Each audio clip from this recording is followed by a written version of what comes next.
The God Conundrum is an investigation into God. Does God exist? And this non-academic research of mine, which has taken about a year, was inspired by someone I know who's very, very close to me, who became a born-again Christian. I know, don't let that term make you run for the hills. Stick with me here. I was a little biased against it when I first heard it as well. But the transformation in this person really was shocking, core shocking. It has been described as miraculous. Now, I know people ban the term miraculous around all over the place, but it's probably the only way to describe how one person can go from being so distraught to being so happy by finding something, and that was Christianity.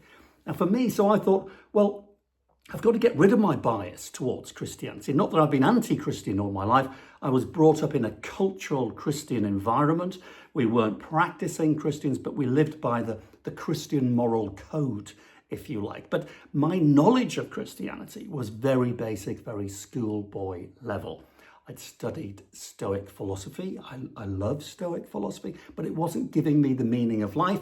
This person that was very close to me had found the meaning of life, or so they said. So I thought I'd better go on a bit of an investigation here, study it and write it down for my own personal needs, requirements, just so I can get my head around it. It's developed into a book. It will be a book shortly. So these are my findings. I start at the beginning of time. I thought, well, if God is real, if he's real, he created everything. He created the universe. So I look at the universe, and I talk about that, but it's again, non-academic. This is as if you and I are down the pub talking about the beginnings of the universe. Who made the universe? It was either God or it was an accident. It's not that rocket science. In actual fact, it can only be one or the other. So I look into that and I give you my findings. I will give them in videos upcoming. I then look at life. How did life begin on Earth? Accident or God? Can only be two possibilities.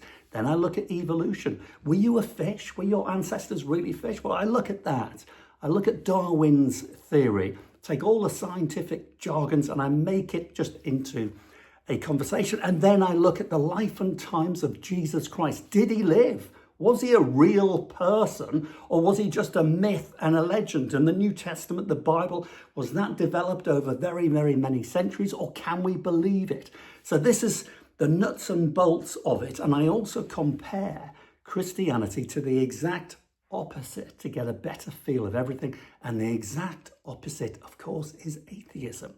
Knowing Stoic philosophy, I couldn't compare it against that because the two kind of systems are not massively dissimilar. So I needed something dissimilar to Christianity. You couldn't get any more dissimilar than atheism. So the book, The Journey, The God Conundrum is all about, is God real? And if he isn't, is atheism the way? So here's my first few videos. They're going to be regularly uploaded. Please do get involved. It's a conversation. Again, it's not academic. It's just a chat. Give me your gut feeling. Go with your sixth senses. Go with what you know. Get involved. I'd love to hear from you. Thanks a lot.